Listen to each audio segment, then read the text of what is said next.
Tonight on Sleepbound, Elizabeth finds herself in an unexpected exchange with Mr. Darcy, one that will change the way she sees him forever. As tensions at Rosings continue, a private meeting and a letter reveal long-held secrets, forcing Elizabeth to question everything she thought she knew.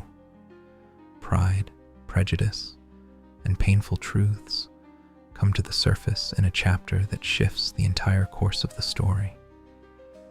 Get comfortable, settle in, and let Austen's words carry you into sleep. Chapter 31.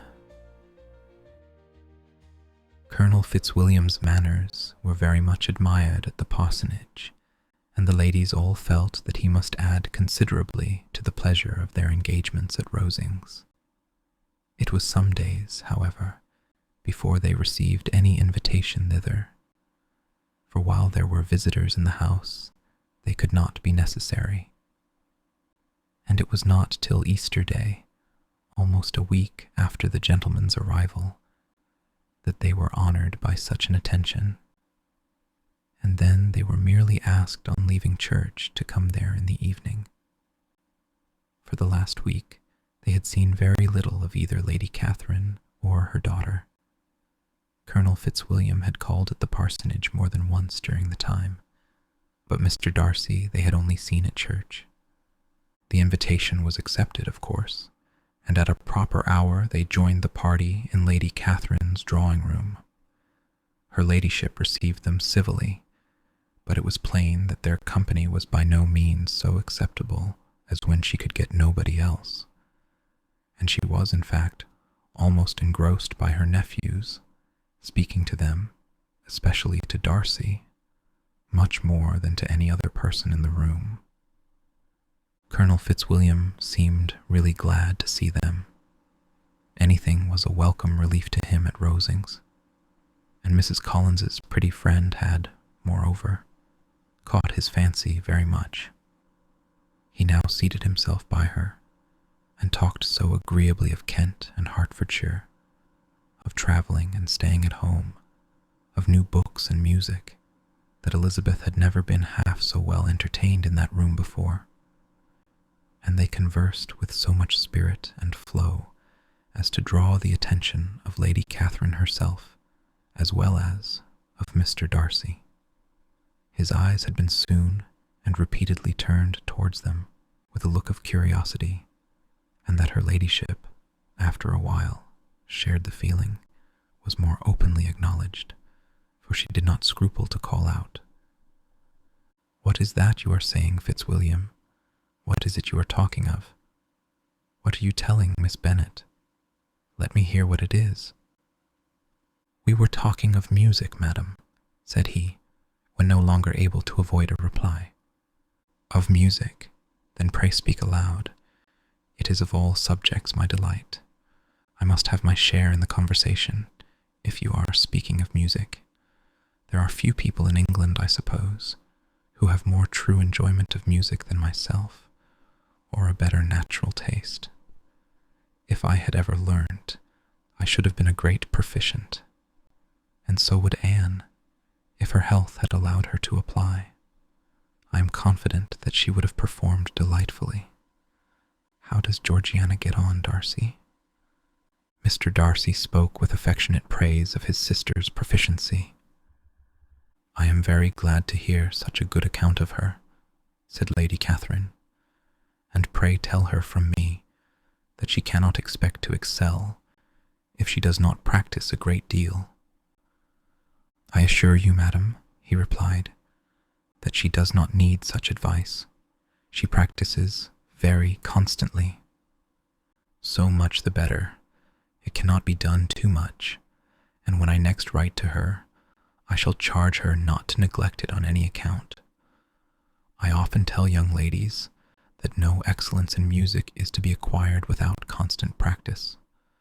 I have told Miss Bennet several times that she will never play really well unless she practices more, and though Mrs. Collins has no instrument, she is very welcome, as I have often told her, to come to Rosings every day, and play on the pianoforte in Mrs. Jenkinson's room. She would be in nobody's way, you know, in that part of the house. Mr. Darcy looked a little ashamed of his aunt's ill-breeding and made no answer. When coffee was over, Colonel Fitzwilliam reminded Elizabeth of having promised to play to him, and she sat down directly to the instrument. He drew a chair near her. Lady Catherine listened to half a song and then talked, as before, to her other nephew, till the latter walked away from her, and moving with his usual deliberation towards the pianoforte, stationed himself so as to command a full view of the fair performer's countenance. Elizabeth saw what he was doing, and at the first convenient pause turned to him with an arch smile and said, "You mean to frighten me, Mr. Darcy, by coming in all this state to hear me. But I will not be alarmed, though your sister does play so well. There is a stubbornness about me that never can bear to be frightened at the will of others. My courage always rises with every attempt to intimidate me." "I shall not say that you are mistaken," he replied, "because you could not really believe me to entertain any design of alarming you.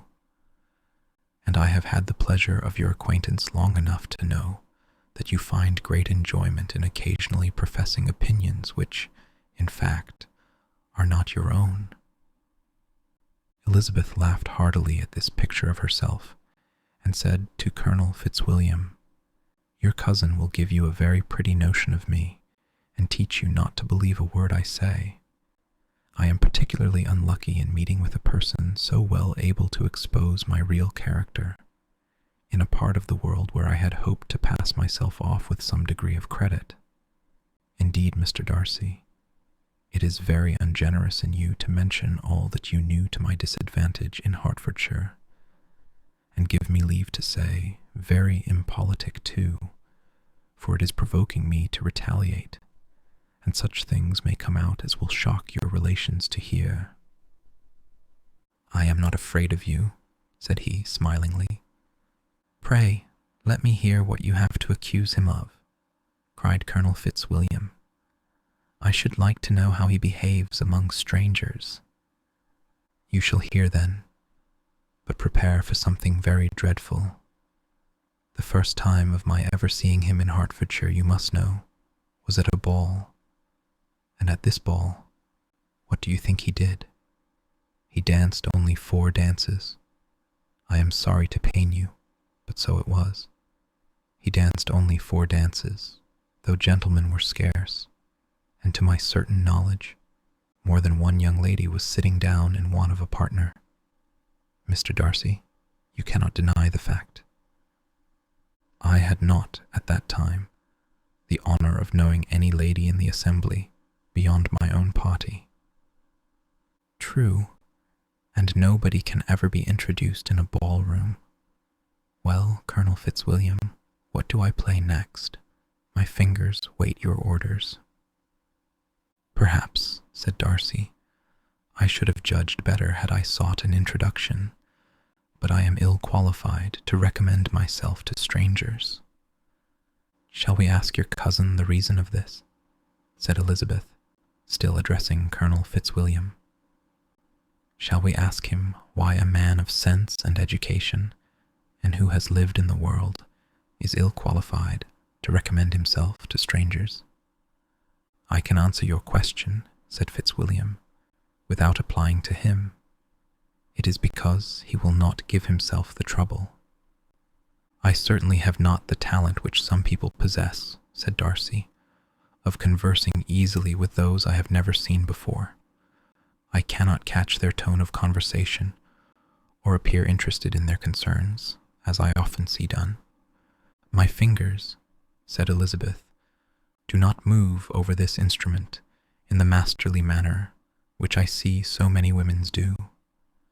They have not the same force or rapidity, and do not produce the same expression.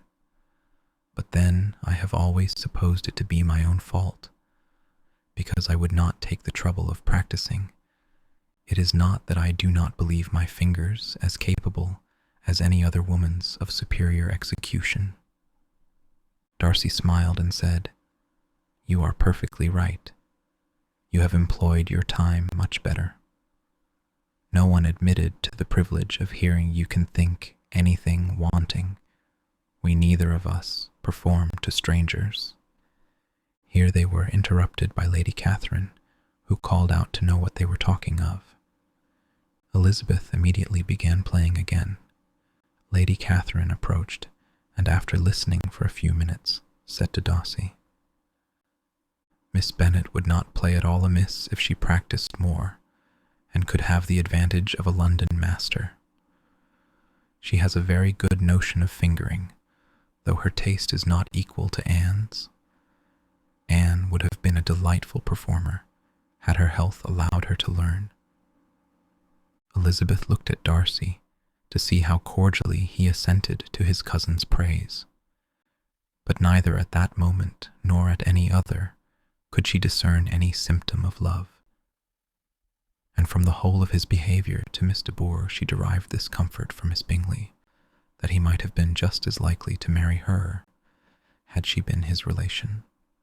Lady Catherine continued her remarks on Elizabeth's performance, mixing with them many instructions on execution and taste.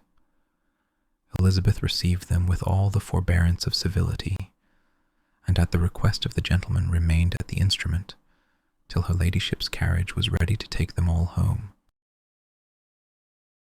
Chapter 32. Elizabeth was sitting by herself the next morning, and writing to Jane, while Mrs. Collins and Maria were gone on business into the village, when she was startled by a ring at the door, the certain signal of a visitor. As she had heard no carriage, she thought it not unlikely to be Lady Catherine, and under that apprehension was putting away her half-finished letter, that she might escape all impertinent questions, when the door opened, and to her very great surprise Mr. Darcy, and Mr. Darcy only, entered the room. He seemed astonished, too, on finding her alone, and apologized for his intrusion by letting her know that he had understood all the ladies to be within. They then sat down, and when her inquiries after Rosings were made, seemed in danger of sinking into total silence. It was absolutely necessary, therefore, to think of something, and in this emergency recollecting when she had seen him last in Hertfordshire, and feeling curious to know what he would say on the subject of their hasty departure, she observed, "How very suddenly you all quitted Netherfield last November, Mr. Darcy. It must have been a most agreeable surprise to Mr. Bingley to see you all after him so soon, for if I recollect right, he went but the day before. He and his sisters were well, I hope, when you left London?" "Perfectly so, I thank you." She found that she was to receive no other answer, and after a short pause, added, "I think I have understood that Mr. Bingley has not much idea of ever returning to Netherfield again." "I have never heard him say so, but it is probable that he may spend very little of his time there in future. He has many friends, and he is at a time of life when friends and engagements are continually increasing. If he means to be but little at Netherfield, it would be better for the neighbourhood that he should give up the place entirely, for then we might possibly get a settled family there. But perhaps Mr. Bingley did not take the house so much for the convenience of the neighbourhood as for his own, and we must expect him to keep or quit it on the same principle." "I should not be surprised," said Darcy, "if he were to give it up as soon as any eligible purchase offers." Elizabeth made no answer. She was afraid of talking longer of his friend, and having nothing else to say, was now determined to leave the trouble of finding a subject to him. He took the hint, and soon began with, "This seems a very comfortable house. Lady Catherine, I believe, did a great deal to it when Mr. Collins first came to Hunsford. I believe she did, and I'm sure she could not have bestowed her kindness on a more grateful object. Mr. Collins appears very fortunate in his choice of a wife. Yes, indeed. His friends may well rejoice in his having met with one of the very few sensible women who would have accepted him or have made him happy if they had. My friend has an excellent understanding, though I am not certain that I consider her marrying Mr. Collins as the wisest thing she ever did. She seems perfectly happy, however, and, in a prudential light, it is certainly a very good match for her. It must be very agreeable to her to be settled within so easy a distance of her own family and friends. An easy distance, do you call it?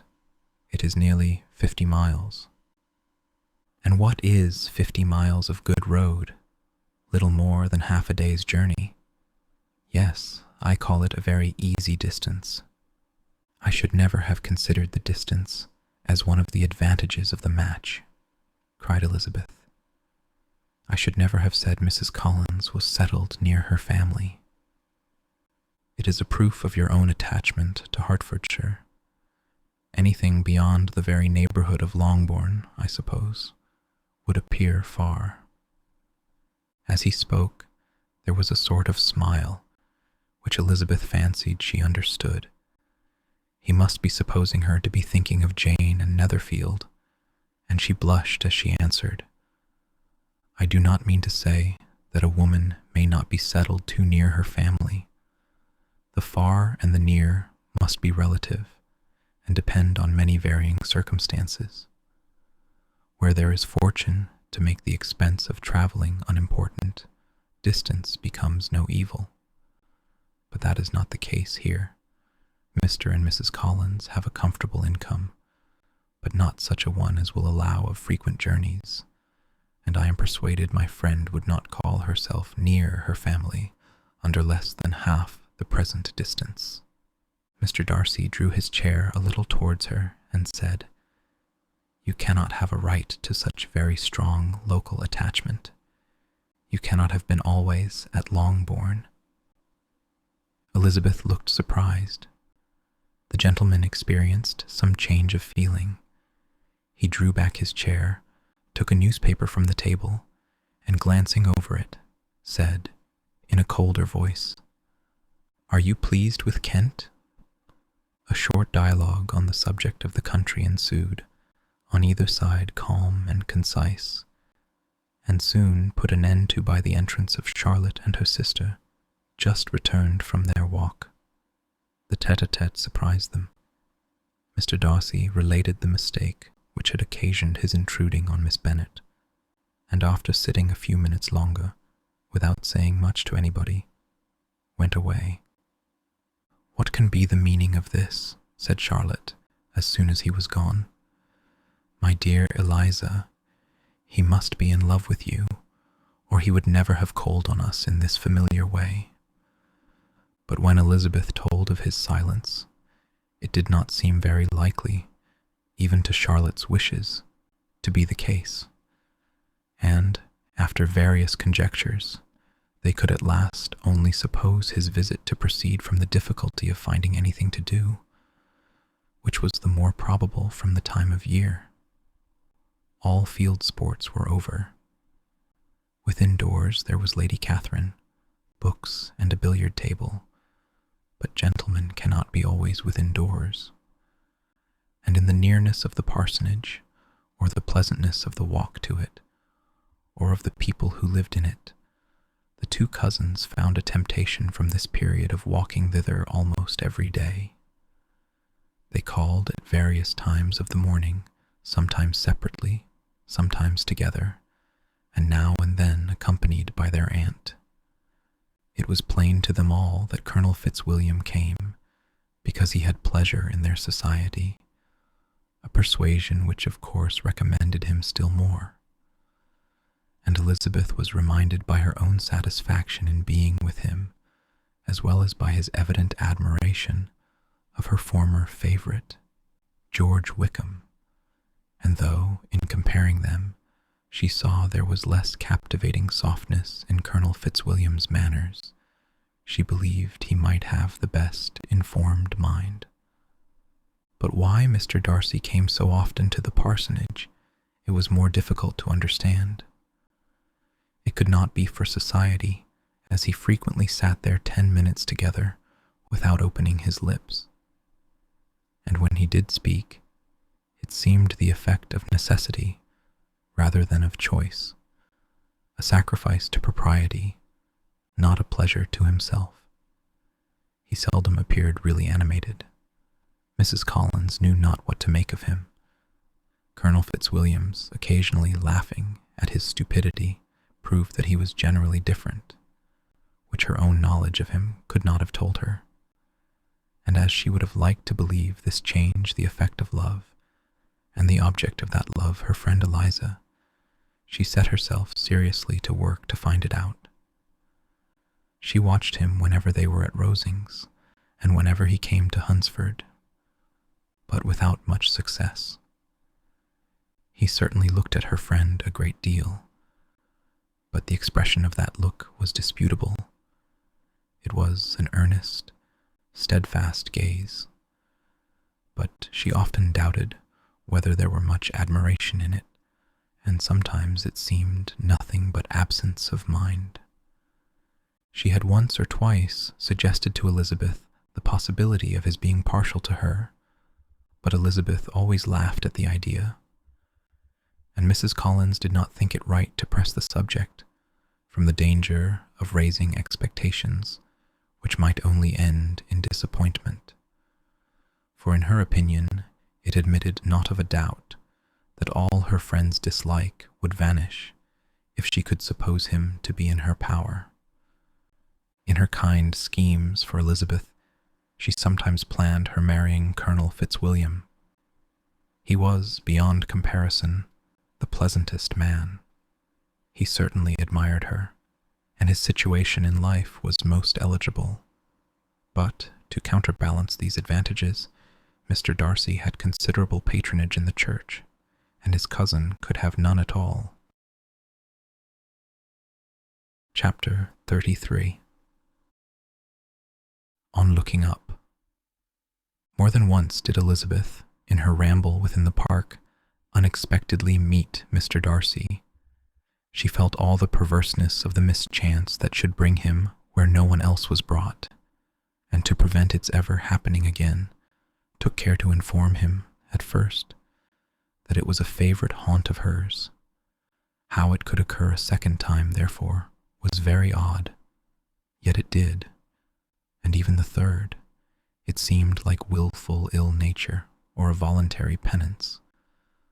For on these occasions it was not merely a few formal inquiries and an awkward pause and then away, but he actually thought it necessary to turn back and walk with her. He never said a great deal, nor did she give herself the trouble of talking or of listening much. But it struck her in the course of their third encounter that he was asking some odd, unconnected questions about her pleasure in being at Hunsford, her love of solitary walks, and her opinion of Mr. and Mrs. Collins's happiness, and that in speaking of Rosings, and her not perfectly understanding the house, he seemed to expect that whenever she came into Kent again, she would be staying there too. His words seemed to imply it. Could he have Colonel Fitzwilliam in his thoughts? She supposed, if he meant anything, he must mean an allusion to what might arise in that quarter. It distressed her a little, and she was quite glad to find herself at the gate in the Pales opposite the parsonage. She was engaged one day, as she walked, in re-perusing Jane's last letter, and dwelling on some passages which proved that Jane had not written in spirits, when, instead of being again surprised by Mr. Darcy, she saw, on looking up, that Colonel Fitzwilliam was meeting her. Putting away the letter immediately, and forcing a smile, she said, "I did not know before that you ever walked this way." "I have been making the tour of the park," he replied, as I generally do every year, and intended to close it with a call at the parsonage. Are you going much farther? No, I should have turned in a moment. And accordingly she did turn, and they walked towards the parsonage together. Do you certainly leave Kent on Saturday? Said she. Yes, if Darcy does not put it off again, but I am at his disposal. He arranges the business just as he pleases. And if not able to please himself in the arrangement, he has at least great pleasure in the power of choice. I do not know anybody who seems more to enjoy the power of doing what he likes than Mr. Darcy. He likes to have his own way very well, replied Colonel Fitzwilliam, but so we all do. It is only that he has better means of having it than many others, because he is rich, and many others are poor. I speak feelingly. A younger son, you know, must be inured to self-denial and dependence. In my opinion, the younger son of an earl can know very little of either. Now, seriously, what have you ever known of self-denial and dependence? When have you been prevented by want of money from going wherever you chose, or procuring anything you had a fancy for? These are home questions, and perhaps I cannot say that I have experienced many hardships of that nature, but in matters of greater weight, I may suffer from the want of money. Younger sons cannot marry where they like, unless where they like women of fortune, which I think they very often do. Our habits of expense make us too dependent, and there are not many in my rank of life who can afford to marry without some attention to money. Is this, thought Elizabeth, meant for me? And she colored at the idea, but recovering herself, said in a lively tone, And pray, what is the usual price of an earl's younger son? Unless the elder brother is very sickly, I suppose you would not ask above 50,000 pounds. He answered her in the same style, and the subject dropped. To interrupt a silence, which might make him fancy her affected with what had passed, she soon afterwards said, I imagine your cousin brought you down with him chiefly for the sake of having somebody at his disposal. I wonder he does not marry to secure a lasting convenience of that kind. But perhaps his sister does as well for the present, and as she is under his sole care, he may do what he likes with her. No, said Colonel Fitzwilliam, that is an advantage which he must divide with me. I am joined with him in the guardianship of Miss Darcy. Are you, indeed? And pray what sort of a guardian do you make? Does your charge give you much trouble? Young ladies of her age are sometimes a little difficult to manage, and if she has the true Darcy spirit, she may like to have her own way. As she spoke, she observed him looking at her earnestly, and the manner in which he immediately asked her why she supposed Miss Darcy likely to give them any uneasiness convinced her that she had somehow or other got pretty near the truth. She directly replied, You need not be frightened. I never heard any harm of her, and I dare say she is one of the most tractable creatures in the world. She is a very great favourite with some ladies of my acquaintance, Mrs. Hurst and Miss Bingley. I think I have heard you say that you know them. I know them a little. Their brother is a pleasant, gentleman-like man. He is a great friend of Darcy's. Oh yes, said Elizabeth dryly. Mr. Darcy is uncommonly kind to Mr. Bingley, and takes a prodigious deal of care of him. Care of him? Yes, I really believe Darcy does take care of him in those points where he most wants care. From something that he told me in our journey hither, I have reason to think Bingley very much indebted to him. But I ought to beg his pardon, for I have no right to suppose that Bingley was the person meant. It was all conjecture. What is it you mean? It is a circumstance which Darcy, of course, could not wish to be generally known, because if it were to get round to the lady's family, it would be an unpleasant thing. You may depend upon my not mentioning it, and remember that I have not much reason for supposing it to be Bingley. What he told me was merely this, that he congratulated himself on having lately saved a friend from the inconveniences of a most imprudent marriage, but without mentioning names or any other particulars, and I only suspected it to be Bingley from believing him the kind of young man to get into a scrape of that sort, and from knowing them to have been together the whole of last summer. Did Mr. Darcy give you his reasons for this interference? I understood that there were some very strong objections against the lady. And what arts did he use to separate them?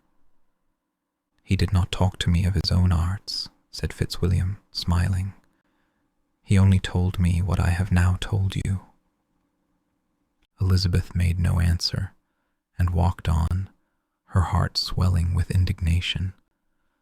After watching her a little, Fitzwilliam asked her why she was so thoughtful. I am thinking of what you have been telling me, said she. Your cousin's conduct does not suit my feelings.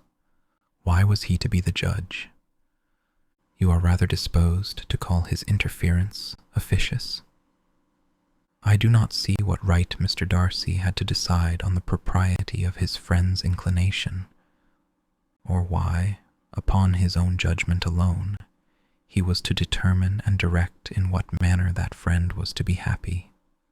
But, she continued, recollecting herself, as we know none of the particulars, it is not fair to condemn him. It is not to be supposed that there was much affection in the case. That is not an unnatural surmise, said Fitzwilliam, but it is lessening the honour of my cousin's triumph very sadly. This was spoken jestingly, but it appeared to her so just a picture of Mr. Darcy that she would not trust herself with an answer, and therefore, abruptly changing the conversation, talked on indifferent matters till they reached the parsonage.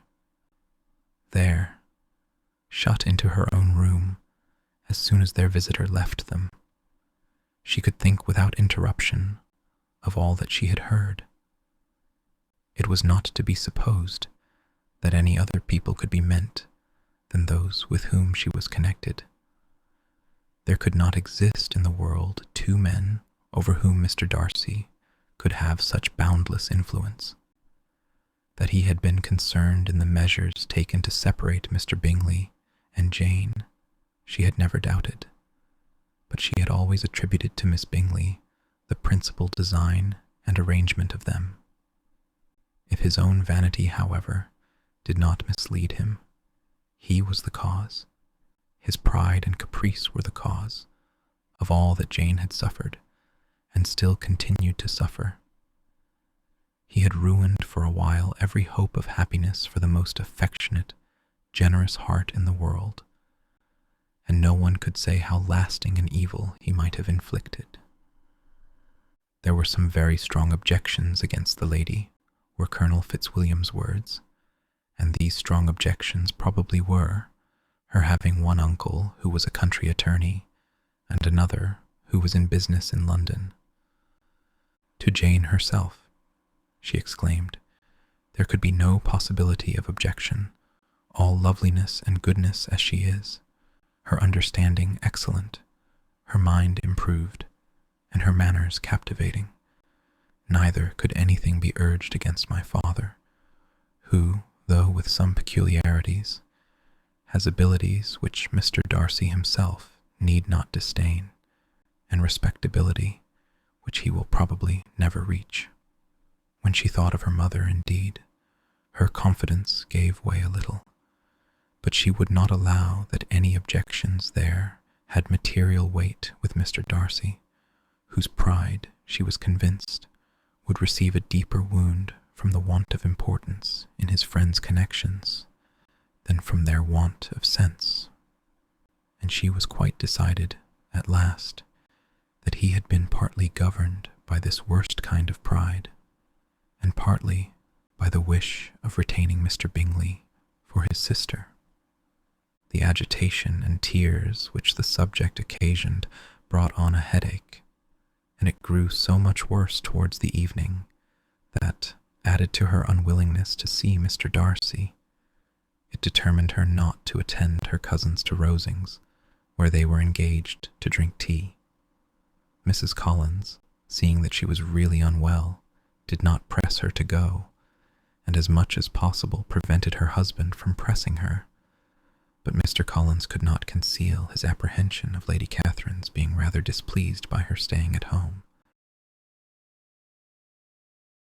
Chapter 34.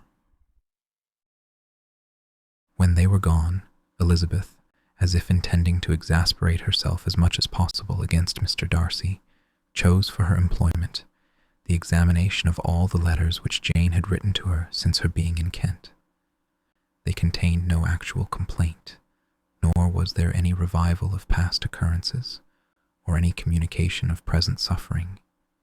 But in all, and in almost every line of each, there was a want of that cheerfulness which had been used to characterize her style, and which, proceeding from the serenity of a mind at ease with itself, and kindly disposed towards everyone, had been scarcely ever clouded.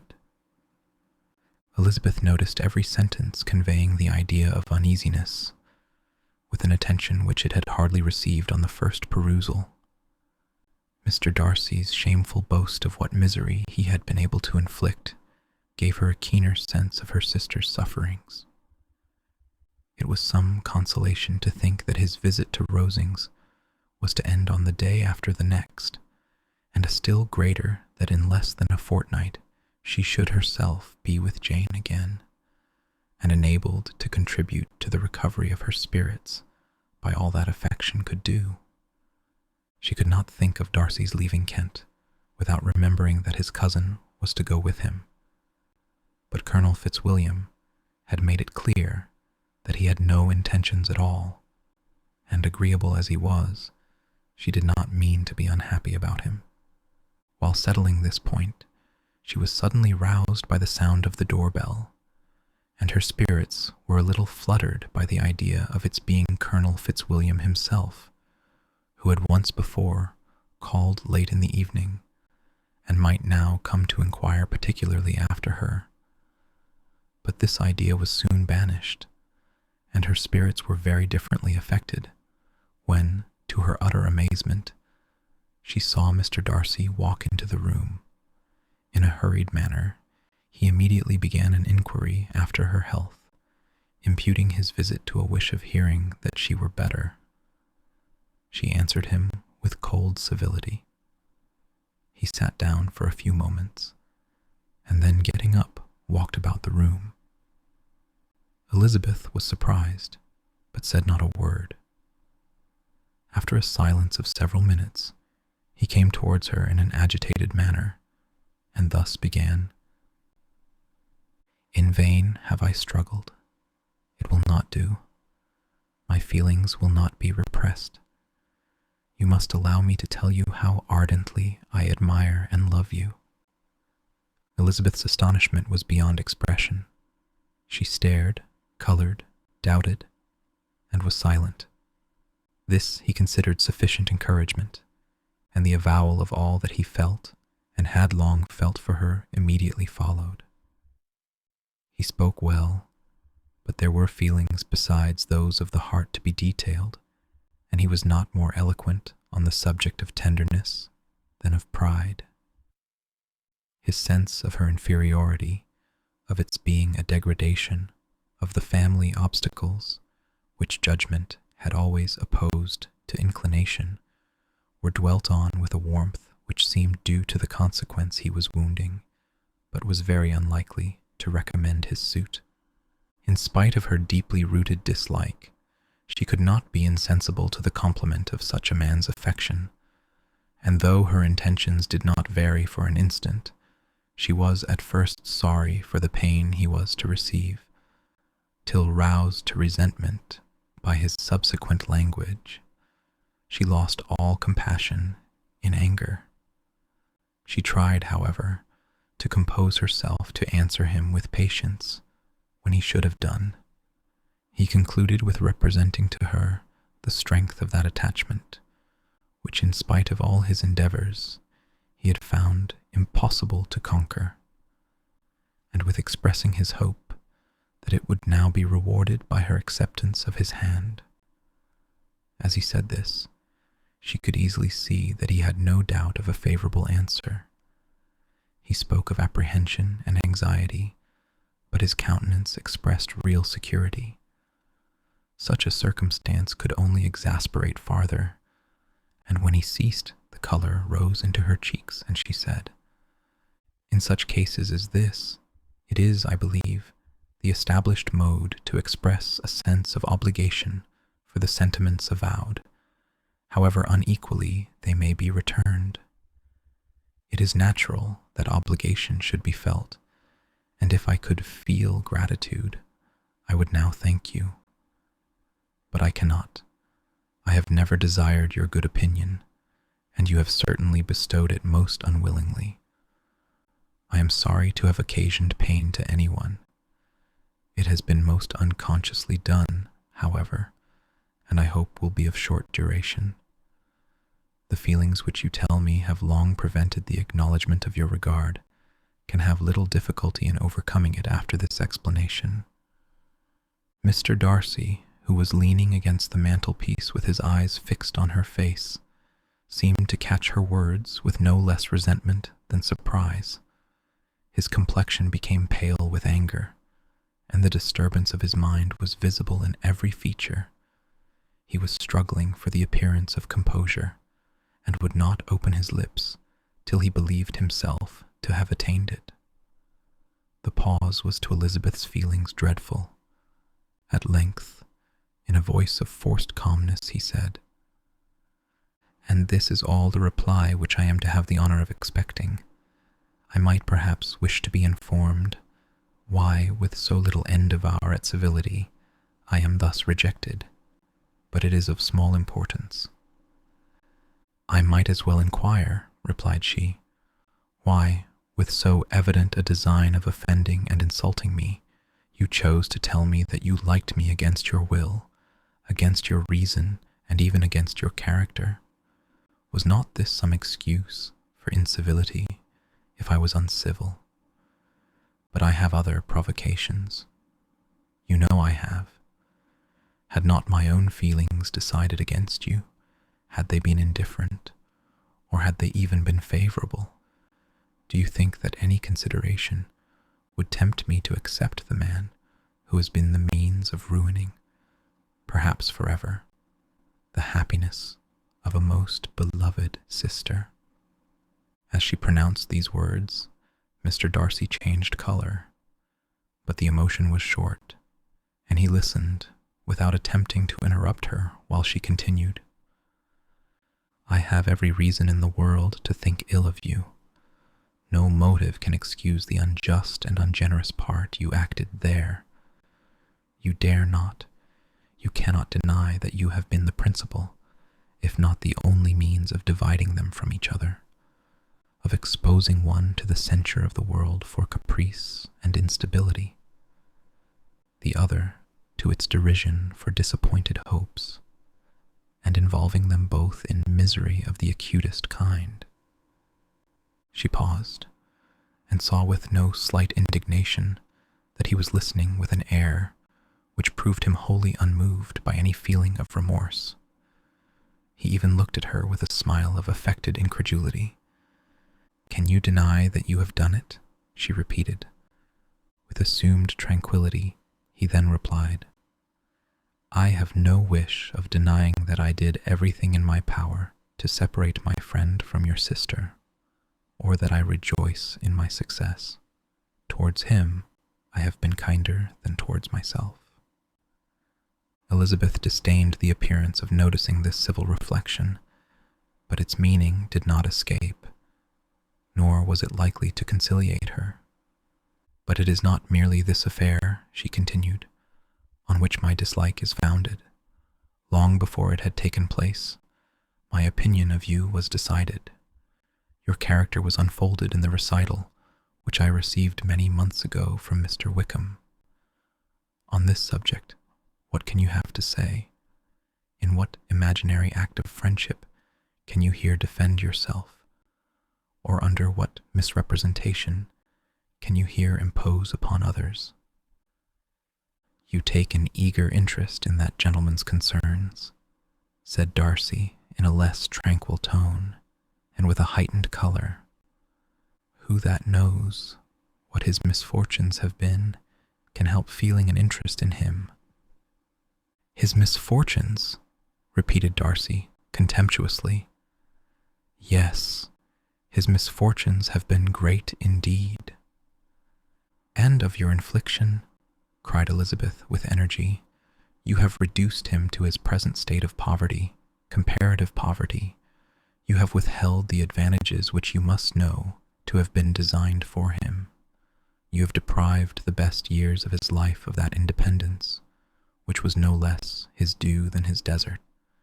You have done all this, and yet you can treat the mention of his misfortunes with contempt and ridicule." "And this," cried Darcy, as he walked with quick steps across the room, "is your opinion of me. This is the estimation in which you hold me. I thank you for explaining it so fully. My faults, according to this calculation, are heavy indeed. But, perhaps," added he, stopping in his walk and turning towards her, "these offences might have been overlooked had not your pride been hurt by my honest confession of the scruples that had long prevented my forming any serious design. These bitter accusations might have been suppressed, had I, with greater policy, concealed my struggles, and flattered you into the belief of my being impelled by unqualified, unalloyed inclination, by reason, by reflection, by everything. But disguise of every sort is my abhorrence, nor am I ashamed of the feelings I related. They were natural and just. Could you expect me to rejoice in the inferiority of your connections, to congratulate myself on the hope of relations whose condition in life is so decidedly beneath my own?" Elizabeth felt herself growing more angry every moment, yet she tried to the utmost to speak with composure when she said, "You are mistaken, Mr. Darcy, if you suppose that the mode of your declaration affected me in any other way than as it spared me the concern which I might have felt in refusing you, had you behaved in a more gentlemanlike manner."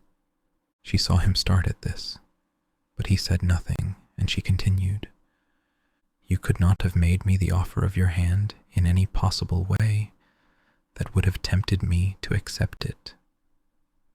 Again, his astonishment was obvious, and he looked at her with an expression of mingled incredulity and mortification. She went on, "From the very beginning, from the first moment, I may almost say, of my acquaintance with you, your manners impressing me with the fullest belief of your arrogance, your conceit, and your selfish disdain of the feelings of others, were such as to form that groundwork of disapprobation on which succeeding events have built so immovable a dislike. And I had not known you a month before, I felt that you were the last man in the world whom I could ever be prevailed on to marry. You have said quite enough, madam. I perfectly comprehend your feelings, and have now only to be ashamed of what my own have been. Forgive me for having taken up so much of your time, and accept my best wishes for your health and happiness." And with these words he hastily left the room, and Elizabeth heard him the next moment open the front door and quit the house. The tumult of her mind was now painfully great. She knew not how to support herself, and from actual weakness sat down and cried for half an hour. Her astonishment, as she reflected on what had passed, was increased by every review of it.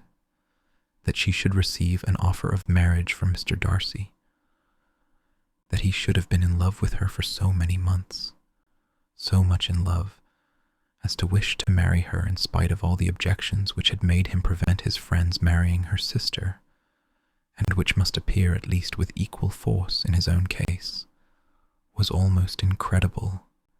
It was gratifying to have inspired unconsciously so strong an affection. But his pride, his abominable pride, his shameless avowal of what he had done with respect to Jane, his unpardonable assurance in acknowledging, though he could not justify it, and the unfeeling manner which he had mentioned Mr. Wickham, his cruelty towards whom he had not attempted to deny, soon overcame the pity which the consideration of his attachment had for a moment excited. She continued in very agitating reflections, till the sound of Lady Catherine's carriage made her feel how unequal she was to encounter Charlotte's observation, and hurried her away to her room. Chapter 35. Hearing herself called. Elizabeth awoke the next morning to the same thoughts and meditations which had at length closed her eyes. She could not yet recover from the surprise of what had happened. It was impossible to think of anything else. And, totally indisposed for employment, she resolved soon after breakfast to indulge herself in air and exercise. She was proceeding directly to her favorite walk, when the recollection of Mr. Darcy's sometimes coming there stopped her, and instead of entering the park, she turned up the lane which led her farther from the turnpike road. The park paling was still the boundary on one side, and she soon passed one of the gates into the ground. After walking 2 or 3 times along that part of the lane, she was tempted, by the pleasantness of the morning, to stop at the gates and look into the park. The 5 weeks which she had now passed in Kent had made a great difference in the country, and every day was adding to the verdure of the early trees. She was on the point of continuing her walk, when she caught a glimpse of a gentleman within the sort of grove which edged the park. He was moving that way, and fearful of its being Mr. Darcy, she was directly retreating. But the person who advanced was now near enough to see her, and stepping forward with eagerness, pronounced her name. She had turned away, but on hearing herself called, though in a voice which proved it to be Mr. Darcy, she moved again towards the gate. He had by that time reached it also, and holding out a letter, which she instinctively took, said with a look of haughty composure, "I have been walking in the grove some time, in the hope of meeting you. Will you do me the honor of reading that letter?" And then, with a slight bow, turned again into the plantation, and was soon out of sight. With no expectation of pleasure, but with the strongest curiosity, Elizabeth opened the letter, and to her still increasing wonder, perceived an envelope containing 2 sheets of letter paper, written quite through in a very close hand. The envelope itself was likewise full. Pursuing her way along the lane, she then began it. It was dated from Rosings at 8 o'clock in the morning, and was as follows: "Be not alarmed, madam, on receiving this letter, by the apprehension of its containing any repetition of those sentiments, or renewal of those offers, which were last night so disgusting to you. I write without any intention of paining you or humbling myself, by dwelling on wishes, which, for the happiness of both, cannot be too soon forgotten, and the effort which the formation and the perusal of this letter must occasion should have been spared, had not my character required it to be written and read. You must, therefore, pardon the freedom with which I demand your attention. Your feelings, I know, will bestow it unwillingly, but I demand it of your justice. Two offenses of a very different nature, and by no means of equal magnitude, you last night laid to my charge. The first mentioned was, that regardless of the sentiments of either, I had detached Mr. Bingley from your sister, and the other, that I had, in defiance of various claims, in defiance of honor and humanity, ruined the immediate prosperity and blasted the prospects of Mr. Wickham, wilfully and wantonly to have thrown off the companion of my youth, the acknowledged favorite of my father, a young man who had scarcely any other dependence than on our patronage, and who had been brought up to expect its exertion, would be a depravity, to which the separation of two young persons, whose affection could be the growth of only a few weeks, could bear no comparison.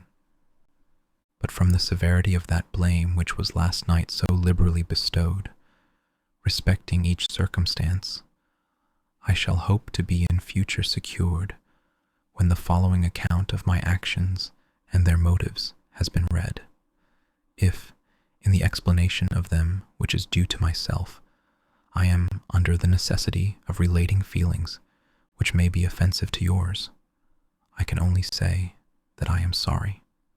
The necessity must be obeyed, and further apology would be absurd. I had not been long in Hertfordshire before I saw, in common with others, that Bingley preferred your elder sister to any other young woman in the country. But it was not till the evening of the dance at Netherfield that I had any apprehension of his feeling a serious attachment.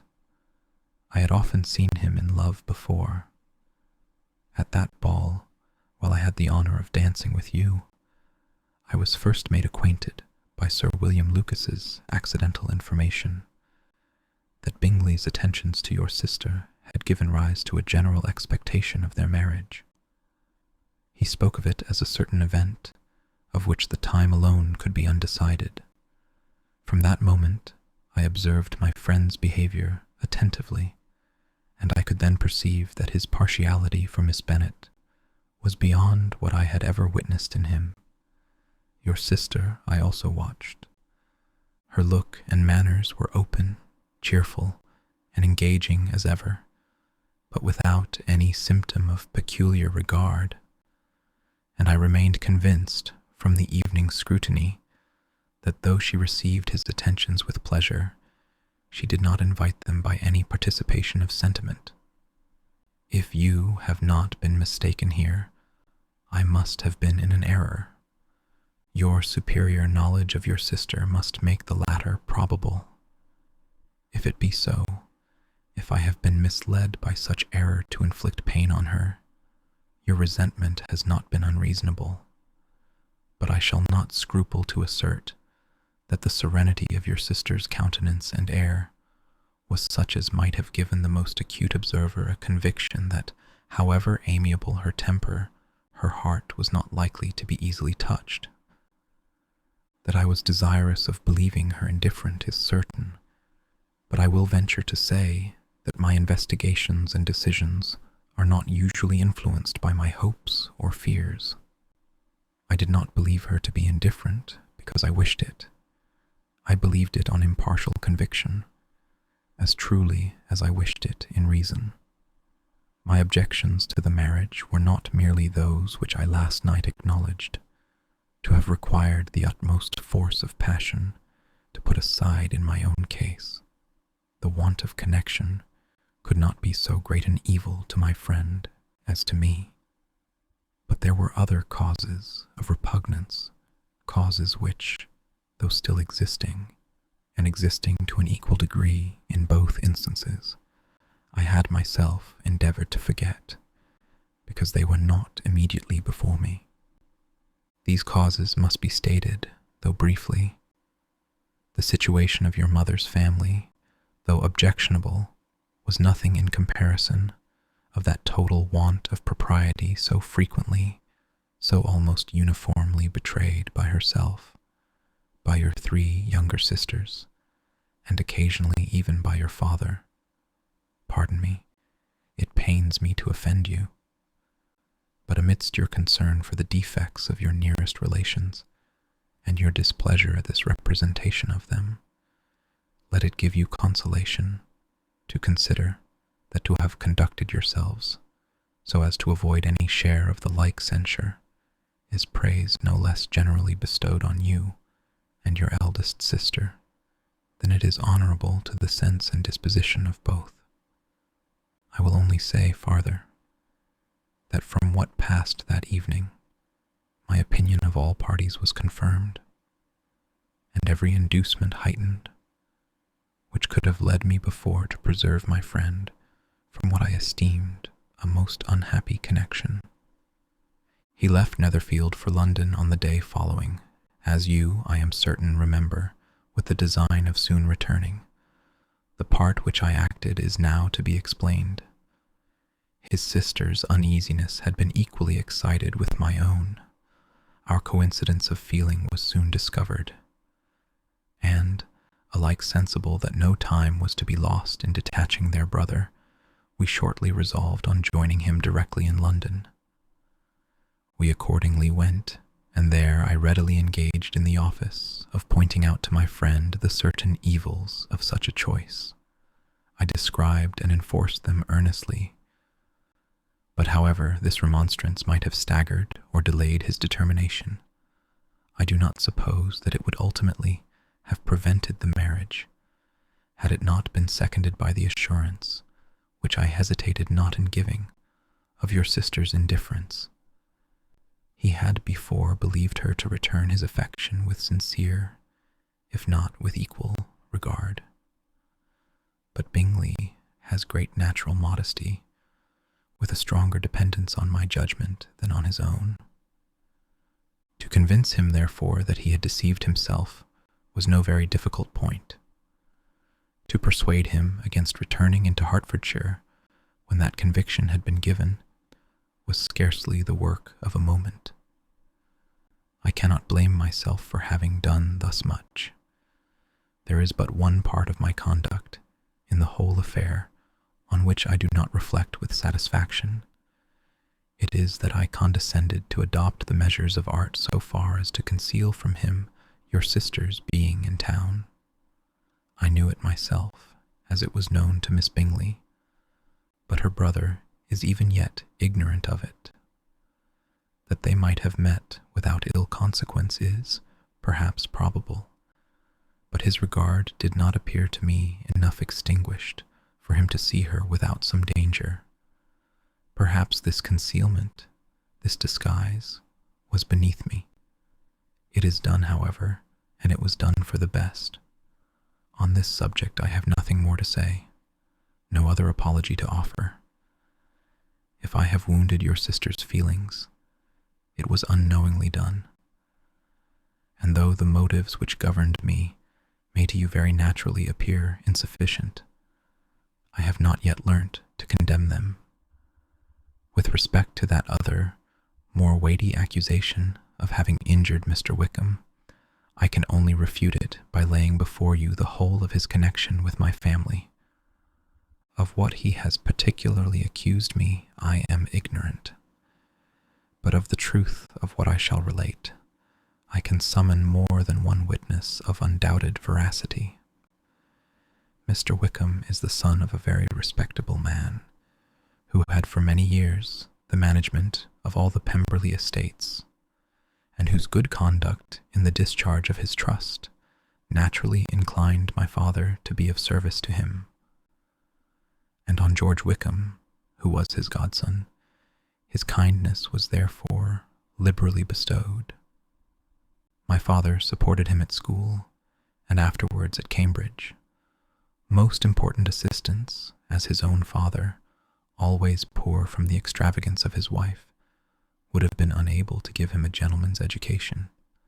My father was not only fond of this young man's society, whose manners were always engaging, he had also the highest opinion of him, and hoping the church would be his profession, intended to provide for him in it. As for myself, it is many, many years since I first began to think of him in a very different manner. The vicious propensities, the want of principle, which he was careful to guard from the knowledge of his best friend, could not escape the observation of a young man of nearly the same age with himself, and who had opportunities of seeing him in unguarded moments, which Mr. Darcy could not have. Here again I shall give you pain, to what degree you only can tell, but whatever may be the sentiments which Mr. Wickham has created, a suspicion of their nature shall not prevent me from unfolding his real character.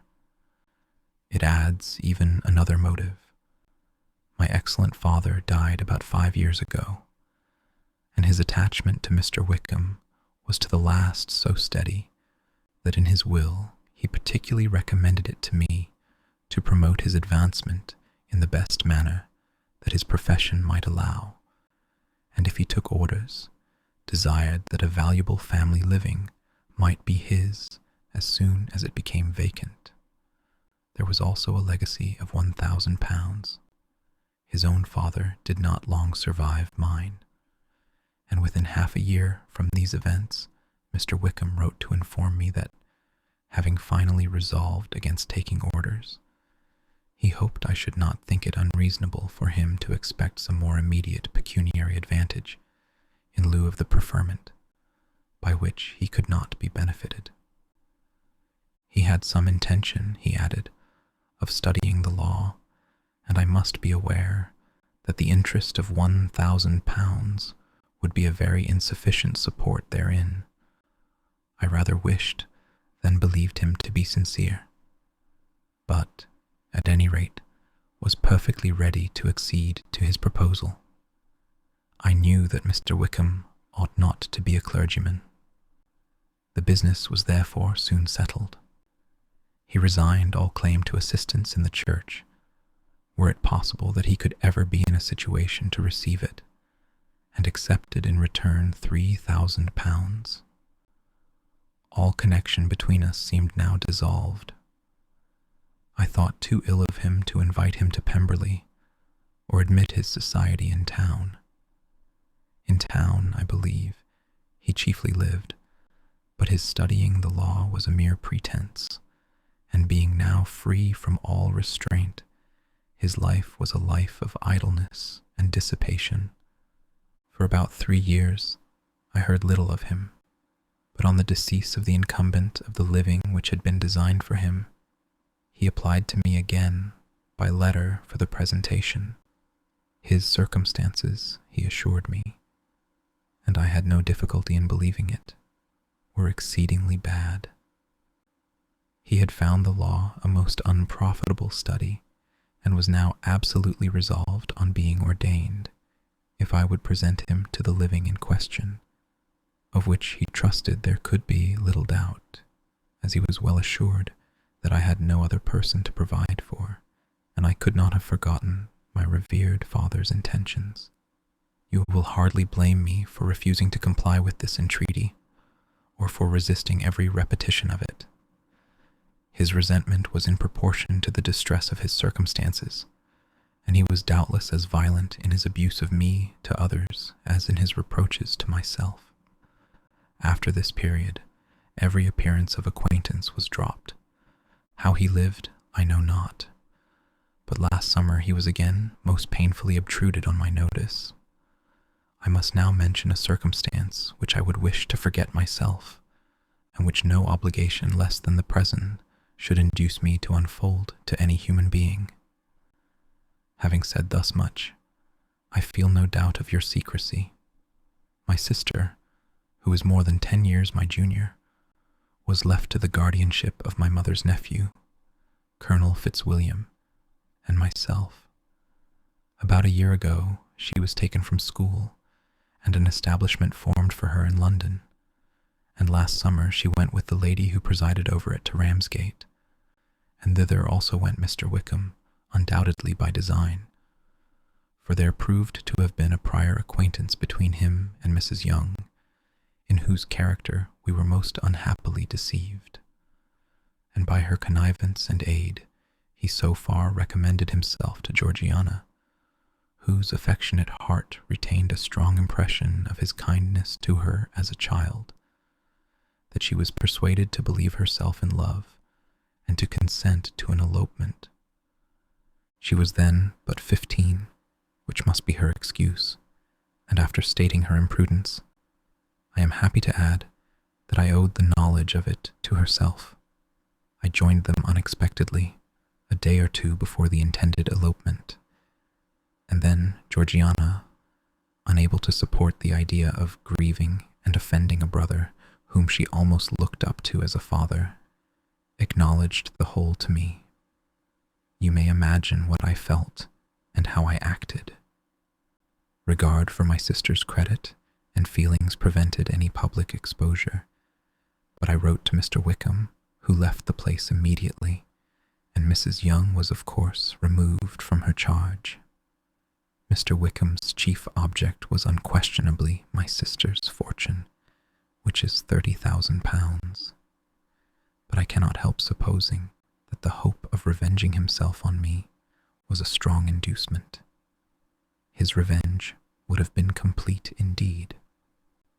This, madam, is a faithful narrative of every event in which we have been concerned together, and if you do not absolutely reject it as false, you will, I hope, acquit me henceforth of cruelty towards Mr. Wickham. I know not in what manner, under what form of falsehood, he has imposed on you, but his success is not perhaps to be wondered at, ignorant as you previously were of everything concerning either. Detection could not be in your power, and suspicion certainly not in your inclination.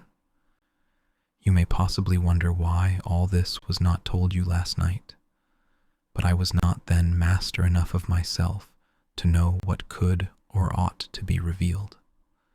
For the truth of everything here related, I can appeal more particularly to the testimony of Colonel Fitzwilliam, who, from our near relationship and constant intimacy, and still more as one of the executors of my father's will, has been unavoidably acquainted with every particular of these transactions. If your abhorrence of me should make my assertions valueless, you cannot be prevented by the same cause from confiding in my cousin, and that there may be the possibility of consulting him. I shall endeavor to find some opportunity of putting this letter in your hands in the course of the morning. I will only add, God bless you. Thank you for listening to Pride and Prejudice. It's been a pleasure reading this timeless story for you, and I hope it's brought you comfort, rest, or maybe even a few smiles along the way. If you've enjoyed this, there are plenty more stories waiting for you. Until next time, sleep well and sweet dreams.